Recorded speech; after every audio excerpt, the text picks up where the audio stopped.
दोस्तों नमस्कार। कैसे हैं? आशा है बिल्कुल ठीक ठाक होंगे। दोस्तों सच पूछिए, अभी लग रहा है आपको पंखा का वीडियो मैं आपको दिखा रहा हूँ। इसका तो सीज़न है नहीं, ऑलमोस्ट 90% क्षेत्र में इसका सीज़न नहीं है। लेकिन सच पूछिए, यही वो वक्त है जिस समय सीलिंग फैन का निर्माण जोर शोर से तमाम फैक्ट्रियों में होता है। दोस्तों सच पूछिए, ये बहुत बड़ा कारोबार है। मैं बार बार लोगों को बताया हूँ कि ये लगता है कि एक छोटा सा फ़ैन है ऊपर छत पे लगा हुआ है, लेकिन ये छोटा नहीं है, बहुत बड़ा आइटम है। इसका कारोबार में सबसे बड़ा कारण इसके टर्नओवर के चलते है। मान लीजिए 100 पंखा कोई लेता है, सोचिए 90,000 1 लाख का बिल बन जाता है। मतलब 100 पंखा का क्या एरिया है? कुछ नहीं, कुछ खास एरिया होता नहीं है, लेकिन टर्नओवर कितना जनरेट करता है। मतलब मैं देखा हूँ कि इसका सीजन में तो इतना टर्नओवर होता है, सब लोग ठंडे में ही इसका ऑर्डर देना चालू कर देते हैं। लोग अपने सेल को सिक्योर करना चाहते हैं, लोग अपने डिमांड को फुलफिल करने के लिए फैक्ट्रियों में ऑर्डर देना चालू कर देते हैं सीलिंग फैन का। इस कारोबार में आइए और देखिए, मैं बार बार कहता हूँ, काम कीजिए, अपना खुद का काम कीजिए। कभी भी आपकी अगर नौकरी चली गई है ना, कुछ चिंता की ज़रूरत नहीं है। सच पूछिए, जो मैंने किताब लिख दिया पंखा उद्योग में, वो भी एक नहीं 12 भाषा पे मैंने वो किताब लिखा है। और इस किताब में इतनी ताकत है कि कोई भी व्यक्ति मात्र 5 लाख लगा के ये इतना बड़ा सेटअप जो आप देख रहे हैं ना, इस सेटअप को लगा सकता है और 1 साल तक बिना किसी स्टाफ के चला सकता है। ये कोई छोटी बात नहीं है। कोई भी राइटर, अगर कोई भी व्यक्ति सीलिंग फैन पे कोई भी किताब अगर लिखता भी है, तो मैं तो सारे मशीन वालों का, एक एक रॉ मटेरियल के मैन्युफैक्चरर के मालिकों का, न कि कोई सेल्स एग्जीक्यूटिव का, प्रत्येक मालिकों का नंबर, पर्सनल मोबाइल नंबर को किताब में छाप दिया हूँ, ताकि आप लोग डायरेक्ट मैन्युफैक्चरर से जुड़ जाइए। और मैन्युफैक्चरर से जब आदमी सामान लेता है ना, तो जाहिर सी बात है कि बीच में जो ट्रेडर होते हैं ना, उन ट्रेडर का जो मार्जिन होता है 10 से 15% का, वो सीधा आपके खाते में चला आता है और सारे लोग यहीं पे आके लॉस बुक करना चालू करते हैं। जनरली लोग कहीं ना कहीं किसी मार्केट में चले जाते हैं। अब जैसे मान लीजिए कि एक छोटा सा, नाम लेना ठीक नहीं है, नाम लूँगा तो बहुत लोगों को दुख लगने लगेगा, इसलिए नाम नहीं लेता हूँ। दिल्ली में कई ऐसे ऐसे बाज़ार हैं जहाँ सीलिंग फैन का रॉ मटेरियल बिकता है, जहाँ पे मशीन बिकता है। और सही पूछिए तो वे लोग कहने को कहते क्या है कि मैं मैन्युफैक्चरर हूँ। मैन्युफैक्चरर को सच पूछिए तो इतना टाइम नहीं होता है कि वो दुकान खोल के बैठ जाए, और दुकान खोल के बैठने वाले को टाइम कहाँ है? इतना ग्राहक को उनको अटेंड करना रहता है कि वो मैन्युफैक्चरिंग कर लें। यानी ये दोनों चीज़ संभव नहीं है। देखिए, सीलिंग फैन को तो मैं बहुत डिटेल से, ये मेरे फैक्ट्री का वीडियो है जो आप देख रहे हैं। मतलब ये वीडियो तो बहुत पहले का है, और मैं इसे अभी इसके मार्फत मैं क्यों आपसे बात कर रहा हूँ, क्योंकि इधर बहुत जो 15,000 से ज़्यादा नए सब्सक्राइबर आए हैं, उन लोगों से भी बात करना बड़ा ज़रूरी है।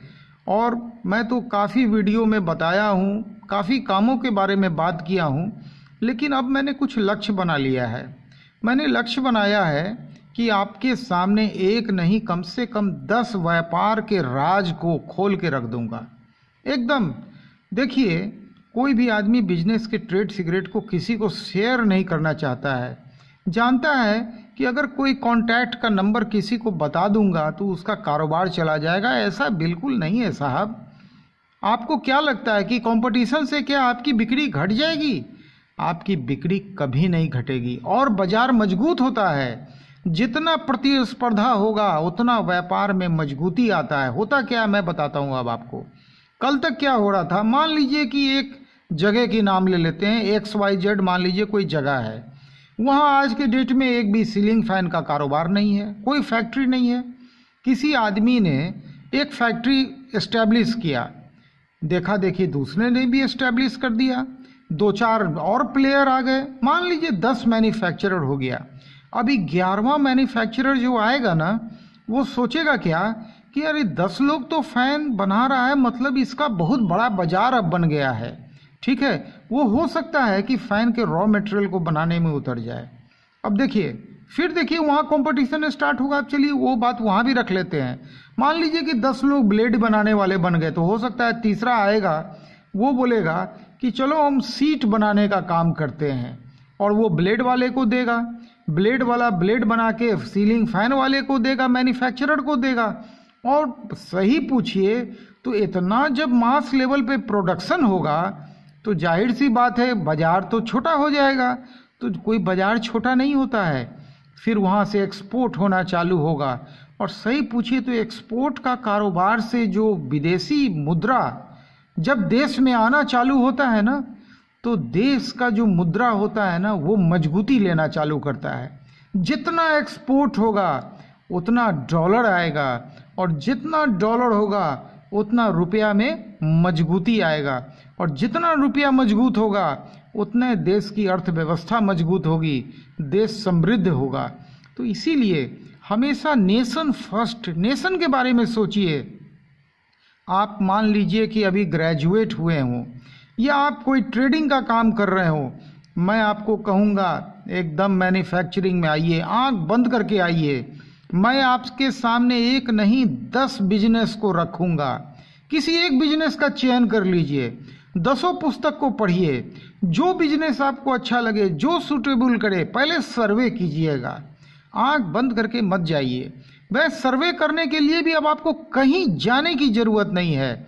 सर्वे करने के लिए अपने लोकल मार्केट में पहले घूमिए।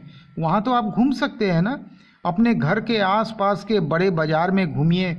वहाँ से कम एक चीज़ का तो आपको आइडिया लग जाएगा कि किस सामान का रेट क्या है। बस इतना ही आपको पता करना है। अब आपको कहाँ से क्या मिलेगा, ये सब काम संजीव वर्मा आपके लिए आसान कर दिया है। पुस्तकों के माध्यम से किताब खोलिए, नंबर का भरमार है, एक एक आइटम का नंबर है। कॉल लगाइए, बात कीजिए, मैन्युफैक्चरर से बात कीजिए, ट्रेडर से नहीं, मैन्युफैक्चरर से। अब जरा सा आप लिस्ट बनाइए, मैं डिटेल बताता हूँ कि कौन सा आइटम में क्या क्या सामान लगता है। अब आप मैन्युफैक्चरर से जब आप बात करेंगे तब आपको क्या पता चलेगा कि क्या आपका लैंडिंग कॉस्ट आ रहा है। ठीक है, अब आप मशीन वाले को फ़ोन कीजिए, मशीन वाले से पूछिए प्रोडक्शन कैपेसिटी कितना है पर 8 आवर का। वो बताएंगे मेरे वाइंडिंग मशीन का पर 8 आवर का प्रोडक्शन कैपेसिटी कितना है। आपको थोड़ा सा अंदाज लगेगा। वर्कआउट कीजिए, पूरा वर्कआउट कीजिए, जितना मेहनत करना है उतना मेहनत कीजिए, लेकिन स्ट्रेटजी आपका बिल्कुल मजबूत होना चाहिए। जैसे इतिहास में देखिए, इतिहास में एक शख्स है मुग़ल साम्राज्य का, अगर इतिहास पढ़े होंगे आप लोग तो याद आपको आता होगा बाबर। बाबर क्या करता था ना, किसी भी युद्ध में जाने के पहले वो दुश्मन को पहले बढ़िया से उसके विषय में जानकारी इकट्ठा करता था, पूरी तैयारी करता था और पूरी तैयारी से युद्ध में जाता था। हमेशा आपकी तैयारी जो है ना, होमवर्क इतना बढ़िया होना चाहिए कि जब आप स्टेप इन कीजिए बिजनेस में तो जो भी कैपिटल आप लेके जा रहे हैं उस कैपिटल में ऑलवेज इन्हेंसमेंट होना चाहिए। लॉस बुक करने के चक्कर में मत रहिए। चलिए, मैं इसी तरह से कोशिश करूंगा रोज 10 मिनट समय, ज़्यादा समय नहीं निकालूंगा, क्योंकि आप जान रहे हैं मुझे बहुत तेज़ी से, मैं आरओ का अभी हिंदी और इंग्लिश कंप्लीट कर लिया हूं, लेकिन मैं सोचा हूं कि पूरा 12 लैंग्वेज कंप्लीट करके इस बुक को रिलीज़ करूंगा। होता क्या है, जो मैं इन 2 बुक में देखा, जब मैंने पंखा उद्योग को रिलीज़ किया हिंदी में, फिर उसके बाद इंग्लिश में रिलीज़ किया, एक एक करके रिलीज़ किया, या जादू बल्ब में देखा, तो होता क्या है कि बहुत सारे लोग वेटिंग में चले जाते हैं। जैसे वेस्ट बंगाल के मेरे भाई लोग इंतज़ार कर रहे थे कि सर बंगला में कब आएगा, हमारे उड़िया भाई इंतज़ार कर रहे थे कि उड़िया में आप कब लाएंगे, आंध्र प्रदेश के लोग तेलुगु में मांग रहे थे, उसी तरह से कन्नड़ में, तमिल में, मलयालम में, पंजाबी में, गुजराती में, मराठी में, मतलब लोग इंतज़ार जो करते हैं ना, वो चीज़ मैं अब छोड़ दिया हूँ। अब मैं एक साथ 12 लैंग्वेज लेके आऊँगा और एक साथ रिलीज़ कर दूंगा और आप लोगों के सामने रख दूंगा, ताकि संपूर्ण भारत के लोगों को किताब एट वंस उपलब्ध हो। आपके लिए ये बिजनेस करना मैंने बहुत ही आसान कर दिया है। ये देखने में घबराइए मत, ये घबराने की कोई ज़रूरत नहीं है। संजीव वर्मा आपके साथ है, आपको बिल्कुल नॉलेज देगा बुक के माध्यम से और बुक में शेयर किए गए एक एक लोगों के नंबर के माध्यम से अपने आप धीरे धीरे एक्सपीरियंस गेन करते जाइएगा और इस इंडस्ट्री की शुरुआत बिल्कुल कीजिए। फैन इंडस्ट्री में जो ताकत है ना, वो सही पूछे तो हर एक इंडस्ट्री अपने आप में बहुत मजबूत इंडस्ट्री होता है। चाहे एक छोटा सा मैं आपको उदाहरण दे रहा हूँ, एक छोटा सा ऑफलाइन वाटर प्यूरिफायर की मैं बात करता हूँ। मालूम है आपको, लगता होगा वो 600-700 रुपये के वाटर प्यूरिफायर में क्या रखा है। मालूम है उसका नेट कस्टमर नेट कितना बड़ा है। वो मास पीपुल को कनेक्ट करता है। जहाँ आरओ नहीं जाता है ना, वहाँ पे वो जाता है। इसीलिए उसको मत कमज़ोर समझिएगा। उसका बिजनेस का जो नेटवर्क है वो बहुत बड़ा होता है और बहुत बिकता है। खाली अवेयरनेस लाने की ज़रूरत है, ताकि एक आम आदमी, एक जो लोग अफोर्ड नहीं कर सकते हैं आरओ को, वे लोग कम से कम 500-700-1000 रुपया का ऑफलाइन फ़िल्टर तो लगा सकते हैं। कम से कम ज़रूरत भी वहाँ पे वही है कि कम से कम स्वच्छ पानी मिल जाए। और जब स्वच्छ पानी मिलेगा ना, तो बीमारी अपने आप कोसों दूर भागेगा। मैं वाटर फिल्टर पे भी किताब लाऊंगा और बिल्कुल मैन्युफैक्चरर से आपको जोड़ दूंगा, ताकि आपको कम रेट में बढ़िया सामान मिले और मार्जिन भी आपके पास रहे और कंपटीशन में कोई आपको पछाड़ नहीं सके। जो लोग मेरे से जुड़ रहे हैं, वे सही पूछिए तो वे लोग बहुत बुक का तारीफ़ कर रहे हैं, बिजनेस में आ रहे हैं, और जब थैंक्स बोलते हैं तो लगता है कि जो मैंने मेहनत किया है वह सफल है। लक्ष्य लिया था 10 मिनट का, लेकिन 12 मिनट हो गया। चलिए वीडियो को यहीं समाप्त करते हैं। मेरी कोशिश रहेगी रोज़ शाम को मैं आपसे आगे बात करूं, किसी न किसी व्यापार पे बात करूं, ताकि आपके अंदर उद्यमिता का सृजन कर सकूं। वीडियो यहीं तक रखते हैं। संजीव वर्मा को विदा कीजिए। मिलते हैं कल एक नए वीडियो में। नमस्कार।